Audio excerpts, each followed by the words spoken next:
In this episode, how do you get rid of the fat underneath your arms, in the middle of your thighs, and in the lower part of your stomach? What are the best multivitamins that you can be taking daily? And what's the best fake sickness that you can tell your boss so that way you can get out of work? This is the Ask Dr. Daniel DC show.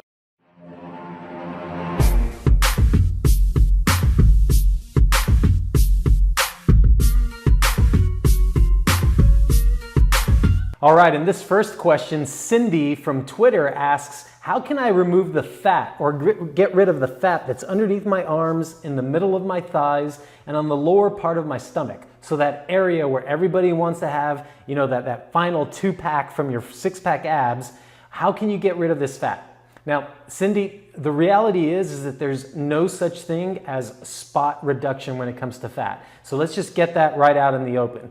There is no such thing as fat spot reduction. Now, you can look into liposuction, and of course, liposuction is probably the only way that we can reduce fat in terms of specific spots. So say like the part underneath your arm or between your thighs. The important thing to remember with liposuction is that studies show that over time, people start to get that fat back because they're really not changing the reasons why they accumulate that fat in the first place. So what are the three main reasons why we accumulate fat in areas that we don't want to? Number one, it's hormone imbalances. So that's very important. You have to address your hormone imbalances. Number two, it's the quality of energy that you're putting into your body. So we talk a lot about nutrient intake, right? And optimizing your nutrients. Finally, number three, it's going to be energy expenditure. So how much exercise are you doing? What's your fitness like? Notice how I didn't mention calories, right? So a calorie is really not a calorie like we come to think of it. In fact, when we talk about foods behave very differently inside your body when we think of energy expenditure or energy requirements. I want you to start thinking of your food in terms of a spectrum. So I'm going to use a potato as an example. Of course, we all know that whole foods are the best kind of foods that we can be putting into our body, whereas processed foods or highly processed foods are the worst types of foods. So if we look on a spectrum, we're going to start off with a white potato, a white baked potato. Of course, that's going to be much healthier for you than, let's just say, mashed potatoes. Mashed potatoes is going to be better for you than baked chips. Baked chips is going to be better for you than fried chips. And then, of course, fried chips is going to be better for you than French fries, right? Do you see how I did that? You went from very high quality food all the way down to the lowest quality of food that you could be putting into your body. So just remember that when you're thinking of trying to burn fat in certain areas of your body, you need to optimize on that nutrient intake. The second thing is energy expenditure. So again, when we talk about energy expenditure, I'm really talking about exercise. So what kind of exercise are you doing? And I'm going to recommend that you do 3 to 4 times a week of strength training. So you want to be lifting weights, you want to be doing push-ups, squats, calisthenics, or body weight. This is going to ensure that you're going to be building muscle mass around your body. And when you build more muscle, you're actually going to become more of a fat burner. And that's very important when we're trying to target specific areas. If you want to get down to the last bit of fat that's underneath your arms, or the last bit of fat between your thighs and the lower part of your stomach, you really need to be getting yourself down to about 10 to 15% of body fat. So just remember to keep that in mind. The next thing is endurance training. So not only do you want to be doing 2 to 3 times a week of strength training, but you want to be doing 2 to 3 times a week of endurance training. So running, cycling, swimming, doing cable rows or rowing machine, anything that's going to get your heart rate up. Finally, high intensity interval training has actually recently been shown to be just as effective as, let's just say, your longer cardiovascular training. So what they've determined is that about 5 to 10 minutes of just sprint drills is the equivalent of about 45 minutes of cardiovascular, or let's say jogging right out on the road.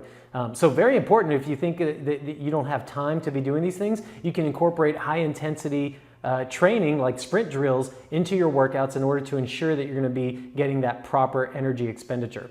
Finally, you need to be getting some rest. Studies show that when we don't have enough sleep or we don't have quality of sleep, we start to lay down fat around our stomach and around the areas in our bodies that we don't really like it. So make sure that you're getting good quality sleep. That's very important if you're going to want to reduce your body fat percentage. Good luck.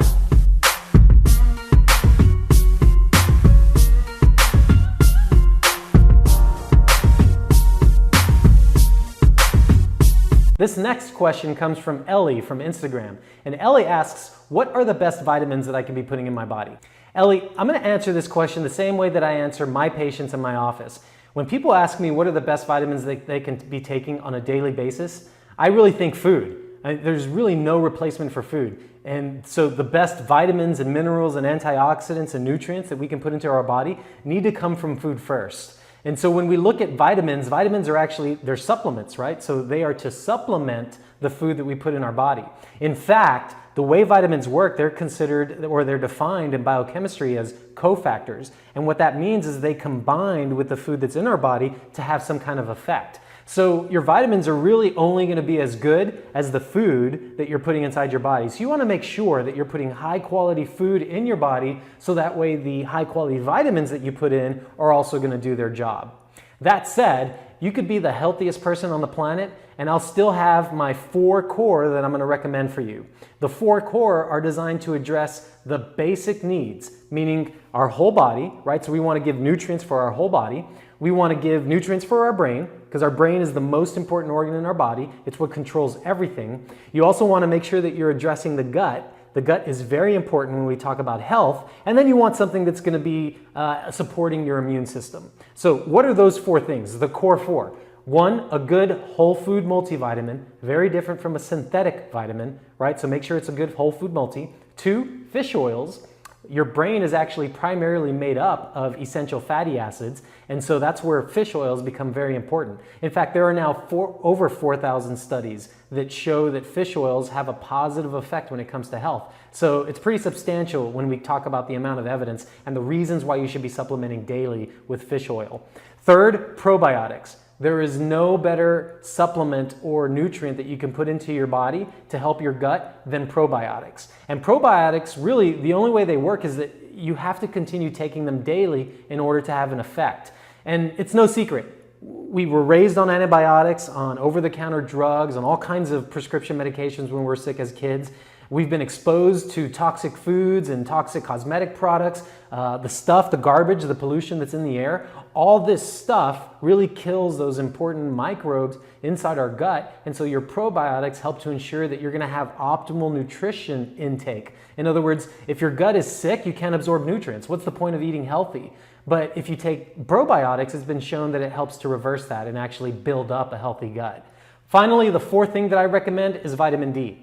We live in the great state of Texas, and almost every single patient that I've ever tested for vitamin D shows up deficient. Now, why is this important? Well, a group of endocrinologists got together, and this was an endocrinology meeting, and what they decided was that about 65 to 85% of cancers could be avoided if you had optimal vitamin D levels. So most of the time when somebody comes into my office, they're probably going to be deficient, like I said, because we've tested them. So my biggest recommendation that I can give to somebody for immunity is going to be vitamin D3. And I want you taking about 5,000 units of that daily.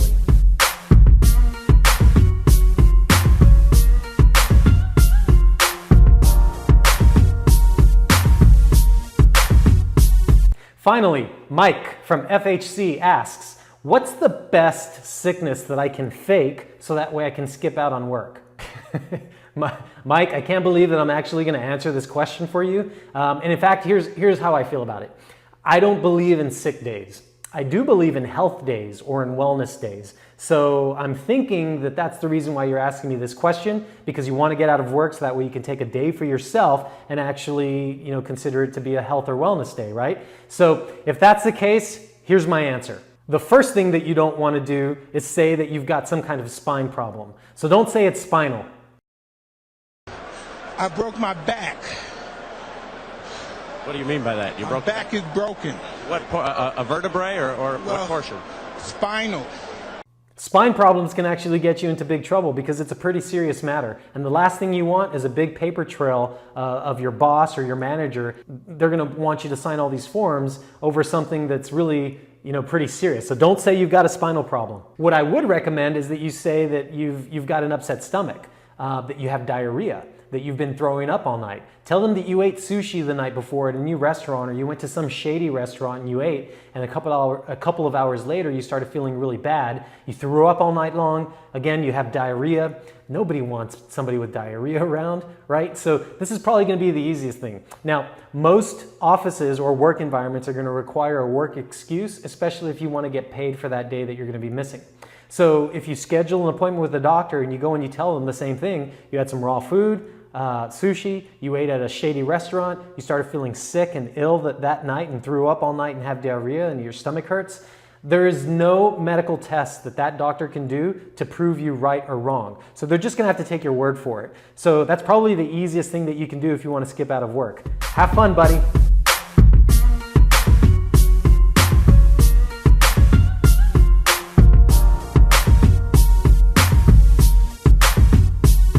All right, that's a wrap. That does it for episode number 4. I hope you guys are enjoying this information. If you have not done so already, please subscribe to this YouTube channel. I am trying to grow this thing as big as I can. My first goal is to have 500 subscribers. So please, please subscribe. Share this with your friends. Share this with your family. Share this with your coworkers. Tell anybody. I want anybody to hear this information. I've got a ton of information I'd like to get out. We have all these questions that are coming in and I'm pretty excited about it. If you haven't done so already, please follow me at Facebook/Dr. Daniel DC. You can also follow me on Instagram at Dr. Daniel DC. You can ask your questions on Twitter. Use the hashtag AskDrDanielDC. You can also Snapchat me. I'm on Snapchat now. Look me up. My username is Dr. Daniel DC. I hope you guys, again, are enjoying this information. We'll see you at the next episode.